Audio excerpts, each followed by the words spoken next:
Bab 140. Kaisar Pedang. Menyakitkan. Inilah yang dirasakan warrior yang sekarang.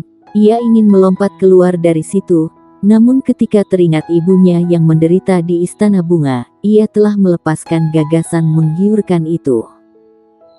Segera, kulit tubuh bagian atas warrior yang jatuh sepotong demi sepotong, ya, seperti ular yang berganti kulit, sepotong demi sepotong. Pemandangannya sangat menakutkan.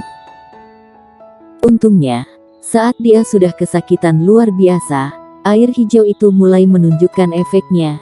Jejak energi terus menyerang tubuh warrior yang dan kemudian dengan cepat memperbaiki tubuhnya yang telah terbakar oleh api hantu. Justru karena energi inilah tubuh warrior yang tidak akan habis terbakar habis oleh api hantu ini. Namun inilah yang membuat warrior yang merasa sulit.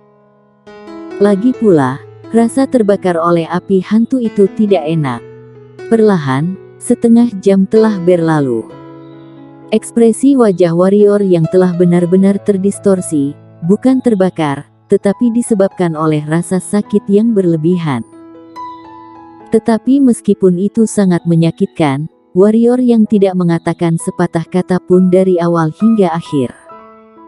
Penampilan warrior yang membuat Pak Tuamu diam-diam mengangguk. Awalnya, dia hanya sedikit tertarik pada warrior yang dan dia masih belum mengapresiasinya. Bagaimanapun, tidak peduli seberapa berbakat warrior yang, itu tidak akan ada di matanya, tetapi setelah bergaul selama beberapa hari. Penampilan warrior yang membuatnya memiliki ide untuk menerimanya sebagai murid. Hanya saja warrior yang berkultivasi pedang, yang membuatnya sedikit tidak berdaya, karena ia juga sangat asing dengan kultivasi pedang. Melihat warrior yang sedang berjuang di bak mandi itu, Pak Tuamu menghela napas dengan suara rendah, lalu berjalan ke dalam gubuk. Seiring waktu berlalu, warrior yang telah berada di bak mandi selama hampir 1,5 jam. Dalam waktu ini dapat dikatakan sebagai periode kehidupan fisik yang paling menyakitkan bagi warrior yang, karena tubuhnya terus-menerus dihancurkan dan kemudian terus-menerus diperbaiki dan ia harus terus menikmati proses berulang-ulang ini. Sekarang dia mampu bertahan, semua karena sebuah keyakinan. Keyakinan ini adalah memiliki kekuatan yang kuat. Saat fajar keesokan harinya, matahari merah perlahan merangkak keluar dari langit dan gumpalan cahaya pagi turun dan menimpa warrior yang di bak mandi, seolah-olah menutupi warrior yang dengan lapisan benang emas. Krak! Pintu gubuk jerami perlahan dibuka dan Pak Tuamu berjalan keluar dengan tongkatnya. Dia datang ke hadapan warrior yang. Ketika ia melihat bahwa air di bak mandi sudah menjadi warna hitam, lalu dia mengangguk dan berkata, "Ramuan itu telah diserap olehmu, keluarlah. Kalau masih tinggal di sini, tanpa rumput spiritual yang bisa memperbaiki tubuhmu akan benar-benar terbakar menjadi abu."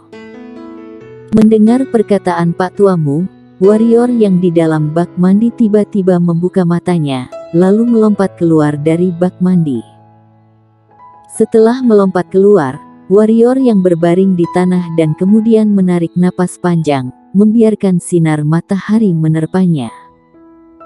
Meskipun dia keluar sekarang, dia masih merasakan rasa sakit yang membakar di sekujur tubuhnya, tetapi itu tidak sekuat sebelumnya. Pak Tuamu menjentikkan tangannya dengan lembut dan api putih di bak mandi dengan cepat terbang dari bak ke tangannya seolah-olah hidup dan menyingkirkan api hantu. Pak Tuamu memandang warrior yang dan berkata, "Mulai sekarang, kamu akan pergi ke bawah air terjun di siang hari untuk menahan tetesan air dan kemudian tinggal di bak mandi ini di malam hari sampai tubuhmu benar-benar terjadi perubahan. Aku akan terus melakukan ini setiap malamnya." Warrior yang tiba-tiba terduduk, sambil memandang Pak Tuamu dan kehilangan suaranya. "Tentu saja." Pak Tuamu mengangguk dan berbisik, "Apakah kamu pikir kamu dapat meningkatkan tubuh fisikmu hanya sekali? Jika begitu mudah untuk meningkatkan tubuh fisikmu, maka profesi kultivasi tubuh fisik tidak akan punah seperti ini. Kultivasi tubuh. Warrior yang tertarik dan berkata, apakah pendekar hitam yang berkultivasi secara khusus dalam melatih tubuh fisiknya? Pak Tuamu mengangguk dan berkata, kultivasi fisik sangat kuat 10.000 tahun yang lalu. Hanya karena beberapa alasan, orang-orang yang dilatih mengalami beberapa bencana dan kemudian jumlah orang menjadi lebih sedikit dan ditambah lagi. Ini merupakan profesi yang menyakitkan, jadi yang berkultivasi ini lebih sedikit lagi. Apakah kultivasi fisik itu kuat? Warrior yang bertanya dengan rasa ingin tahu. Alasan mengapa dia melatih tubuh fisiknya adalah karena dia menemukan bahwa tubuh dan daging monster hitam itu sangat kuat. Selain adanya energi hitam yang dapat memperkuat tubuh dan daging, dia ingin melatih tubuh fisiknya. Jika tidak, dia tidak akan melakukan hal ini. Selain monster hitam yang ada di wilayah selatan, sepertinya tidak ada yang bisa berkultivasi tubuh fisik. Sangat kuat. Pak Tuamu melintas di matanya untuk waktu yang lama dan berkata, dulu ada seseorang yang melatih tubuh fisiknya ke titik keabadian. Pada saat itu, bahkan para ahli bela diri di tingkat yang sama dengannya, Kaisar Pedang, yang mengklaim dapat mematahkan 10.000 sihir dengan satu pedang, tidak dapat melakukan apapun terhadapnya. Karena tubuhnya sendiri setara dengan senjata setengah dewa. Keabadian itu abadi, semua teknik tidak dapat menembusnya. Warrior yang menelan air liurnya dan terkejut, bukankah itu berarti dia setara dengan tak terkalahkan? Tak terkalahkan. Pak Tuamu terkejut terlebih dahulu, lalu menggelengkan kepalanya dan berkata, itu bukan masalah besar. Meskipun Kaisar Pedang itu bukan lawannya, itu tidak mewakili generasi lain dari Kaisar Pedang itu bukan lawannya. Hanya bisa dikatakan bahwa kultivasi fisik juga merupakan eksistensi yang sangat kuat. Harus dikatakan bahwa setiap kultivasi yang sudah dilatih sampai tingkat maksimal sangatlah kuat. Warrior yang mengangguk dan kemudian bertanya, Senior, apakah Anda mengatakan bahwa Kaisar Pedang memiliki beberapa generasi? Apakah Kaisar Pedang itu sendiri, atau itu gelar? Pak Tuamu sepertinya memikirkan sesuatu, lalu memandang Warrior yang dan tertawa dan berkata, haha. Aku lupa, bukankah kamu calon Kaisar Pedang? Apakah aku calon Kaisar Pedang? Warrior yang sedikit bingung. Pak Tuamu tersenyum dan berkata, ada sebuah gunung bernama Gunung Kaisar Pedang, yang terletak di tengah wilayah selatan. Ada sarung kuno di gunung itu. Adapun asal-usulnya. Dari sarung kuno, tidak ada orang yang tahu bahwa sarung kuno ini adalah artefak abadi dan itu memiliki kesadaran tersendiri. Adapun gelar Kaisar Pedang, itu ada hubungannya dengan sarung kuno ini, karena yang memegang sarung pedang kuno adalah Kaisar Pedang. Untuk dikenali oleh sarung pedang kuno ini, maka setidaknya dirimu perlu memahami niat pedang. Orang yang memahami niat pedang juga disebut kandidat Kaisar Pedang dan dirimu tidak hanya memahami niat pedang, tetapi juga kecemerlangan niat pedang itu sendiri. Sekarang kamu sudah mengerti. Sebuah senjata dewa. Warrior yang menelan air liurnya. Senjata dewa itu berada di atas senjata Dao dan itu masih ada kesadaran tersendiri. Jika dia mendapatkan sarung kuno ini, kekuatan tempurnya pasti terus meningkat dan lurus seperti pedang. Senior, apakah kita memiliki Kaisar Pedang di wilayah selatan sekarang?